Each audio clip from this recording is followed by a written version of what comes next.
ሰላም ጤና ይስጥልኝ የተከበራችሁ ተመልካችና አድማጮች የቻናል ቤተሰብ ተከታታዮች የትግራይ ነጻ መሬት አውጪ ያሸባሪውን የህወሓት ታጣቂ ተቆጣጥሮት የነበረውን ማስለቀቁ አሁን በደቂቃዎች የወጣ መረጃ አለ። እሱን ጉዳዮች እንዳስሳለን።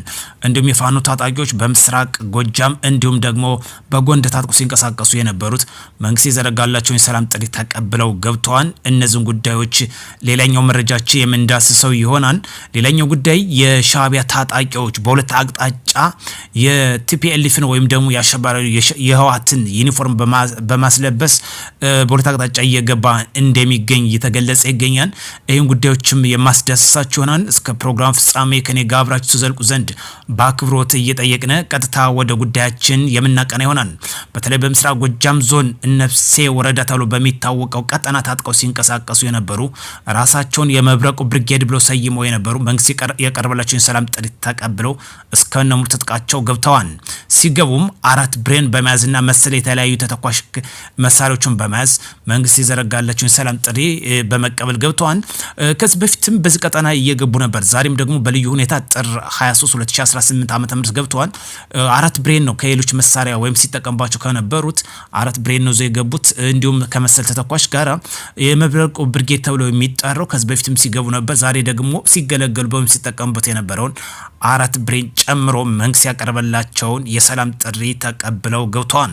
እዚህ ጋር በተያያዘ እጅግ ደስ በሚለው በርካታ የአማራ ወጣቶች ወደ ሰላም አስከባሪ ወይም ወደ መንግስት ጸጥታ አካላት እየተቀላቀሉ ይገኛሉ። በቡሬ ከተማ ለተከታታይ ወራት ሲያሰለጥናቸው የነበረው በዛሬው ዕለት ጥር 23 2018 በደማቅ ሁኔታ አስመርቋል። ወጣቶች ከጫካ እየወጡ ወደ ሰላማዊ ትግል እየተቀላቀሉ ይገኛሉ። የህወሓትን ወረራ በግልጽ አንመለከትም በማለት መንግስት የዘረጋላቸውን ሰላም ጥሪ ከመቀበል ጎን ለጎን እንዲሁም ወደ ሰላም አስከባሪነት ወደ መንግስት የትጥቅ ደረጃ እየተቀላቀሉ ይገኛል። ጫካም ያሉ ወንድሞችም እዚህን በመረዳት መንግስት የዘረጋላቸው ሰላም ጥሪ እየተቀበሉ እየገቡ ይገኛሉ።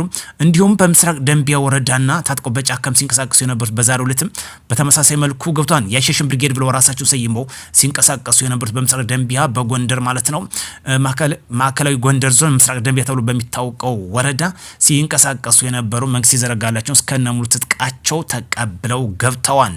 በተለይ ጎንደር ላይ የተጋረጠውን የህወሓትን ወረራ ለመግታት በርካታ የፋኖ ታጣቂዎች ወደ ሰላማዊ መንገድ እየተቀላቀሉ ይገኛሉ። መንግስትም የዘረጋላቸውን የሰላም ጥሪ ተቀብለው ገብተዋል። በዚሁም በተመሳሳይ መልኩ ሰሜን ጎንደር ላይ የሰላም አስከባሪ ሲያሰለጥናቸውን የነበረውን በደማቅ ሁኔታ አስመርቋል። ታጣቂዎች ከጫካ እየወጡ ወደ ሰላማዊ ትግል እየተቀላቀሉ ይገኛሉ። ህወሓትም እንግዲህ ከሻዕቢያ ጋር አዲስ ጋብቻ በመፈጸም በአማራ ክልል ላይ ጦርነት ለማዝመት ሌት ተቀን እየጣረ ይገኛል። ቢሆንም እንዳመጣጡ ጥሩ ትምህርት እየተሰጠ መሆኑ እየተገለጸ ይገኛል።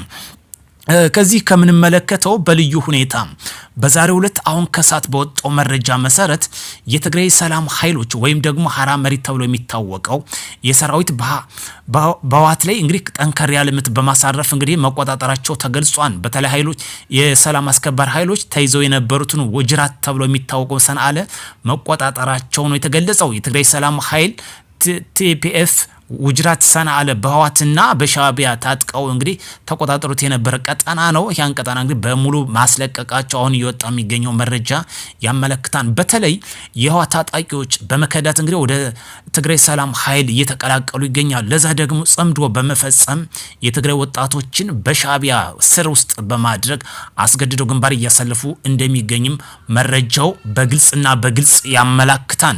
ለዚህ ደግሞ ሻዕቢያ በሁለት አቅጣጫ ወደ ትግራይ ክልል እንደገባ ተገልጿል። በተለይ የኤርትራ ጦር በሁለት አቅጣጫ መግባታቸው በታይት አዲያቦ ወረዳ ተብሎ በሚታወቀው አዲ ጸጸር አቅጣጫና የሻዕቢያ የጦር ክፍሎች አንድ መካናይዝና ሀድ ሙሉ በሙሉ የታጠቁ መሆናቸው የኤርትራ የጦር ልብስ የለበሱ እንግዲህ የህወሓትን አመሳስለው በማስለበስ ነው የገቡት ነው የተባለው።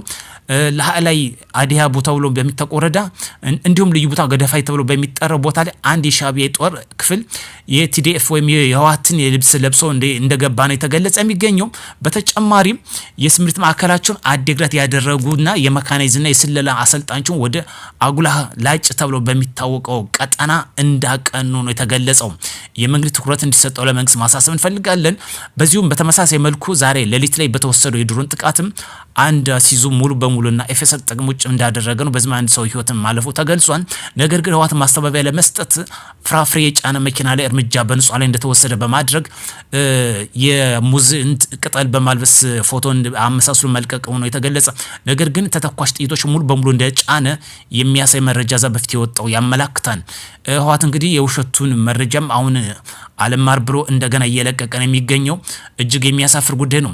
በተለይ እዚህ ጋር ልብ ማለት የሚያስፈልገው የፋኖ ታጣቂዎች ወደ መንግስት መቀላቀላቸው የህወሓትን ወረራ ወልቃይትን እንግዲህ የመጠቅለልና የአማራ ላይ ጄኖሳይድ በመፈጸም የመገንጠል አባዜ ያለበትን ይህን ከሰላም አስከባሪ ኃይል ጋር መቆም እንዳለባቸው በአጽንኦት ሊሰመርበት ያስፈልጋል።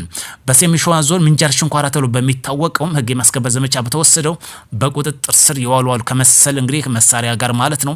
በዚህም እንግዲህ ህግ የማስከበር ዘመቻው ጎን ለጎን የመንግስትን ሰላም ጥሪ የሚቀበሉ አሉ። አሻፈሪ ባለው ላይ ደግሞ ህግ የማስከበር ዘመቻው እየተወሰደ ይገኛል። ሰላም ለሀገራችን ያድርግ። በዛሬው ዕለት እጅግ ደስ ከሚሉ የምስራቅ አፍሪካ መሪዎች እንግዲህ በዛሬው ዕለት ተገናኝተው በጅጅጋ እየመከሩ ስለ ልማት ጉዳዮች እየተወያዩ ይገኛል። እጅግ ደስ የሚል ጉዳይ ነው። ምስራቅ አፍሪካ እጅግ ዓለም ከሚፈልጋት አንዷ ስትራቴጂ የሆነች ሀገር ነች። ለዚህ ደግሞ የውስጥ ባንዶችን በመጠቀም ሀገራችን ለማተራመስ ከሚሰሩበት ቀንደኛ አንዱ ነው። ለአብነት ያህል ሰሞኑን ከምንመለከተው ህወሓት የትግራይ በጀት እንግዲህ ለራሱ ለትጥቅ ነው እያዋለ የሚገኘው። የትግራይ ወጣቶች ስራ አጥና በከፍተኛ እንግልት እንደሚገኙ ይታወቃል።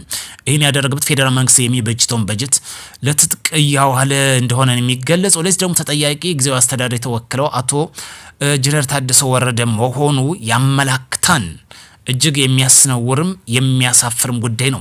ይህን እንግዲህ አሸባሪ ህወሓት የትግራይ ወጣት ሊታገለው ይገባል። ለዚህ ደግሞ አዲስ የተመሰረተው የትግራይ ሰላም ኃይል እጅግ የሚያኮራ ጉዳይ ነው። በርካታ ወጣቶችም እየተቀላቀሉ እየገቡ ይገኛሉ። ዛሬ ከተመለከትነው 86ኛው የፈረሰኞች ማህበር በአዊ ብሔረሰብ አስተዳደር ዞን በደማቅ ሁኔታ ተከብሯል። በዚህ እንግዲህ የፋኖ ከፍተኛ መሪ ነኝ ወይም ሊቀመንበር የሚለው ዘመነ ካሴ መግለጫ ሰጥቷል። አንድ ነገር እዚህ ጋር ባህል ማክበርና ጦርነት ምን አገናኘው? እዚህ ጋር ስለ ትግል አብሮ ያክሎ ይናገራል። የአዊ ብሔረሰብ አስተዳደር ወይም ደግሞ የአገው ፈረሰኞች ማህበር ከፋኖ ትግል ጋር ምን ያገናኘዋል? ይሄ ባህላዊ ሴታችን ንጹህ ሴታችን ነው። ጦርነት ደግሞ አውዳሚ ነው። የአማራ ህዝብና ህዝብ የሰለቸውን ጦርነት ዛሬ አለው ለማለት መግለጫ ሰጧን። አሳፋሪ ጉዳይ ነው። እኛ የሚያስፈልገን ልማት ነው። ለምሳሌ በዛሬው አይሻ 2 የንፋስ ኃይል ማመንጫ ፕሮጀክት በደማቅ ሁኔታ በዛሬው ተመርቋል። እንደነዚህ አይነት ፕሮጀክቶችን መጀመር ማስጨረስ ነው። አይሻ 2 የተባለው የንፋስ ኃይል ማመንጫ ተጨማሪ ኃይል ማመንጫ ፕሮጀክት በዛሬው ተጠናቆ እንግዲህ ለስራ አገልግሎት በሚውልበት ሰዓት ነው እንግዲህ የተመረቀው። እጅግ የሚያኮራ ጉዳይ ነው። ይሄ ነው የኛ ራያችን እንጂ ነፍጥ 4 ኪሎ አይጠቅመንም። ሰላም ለሀገራችን ያድርግ። ህወሓት መቀበለው ቅርብ የሆነበት ሰዓት መሆኑ ያመላክታል። መልካም ምሽት እንዲሆንላችሁ ከወዲሁ እመኛለሁ።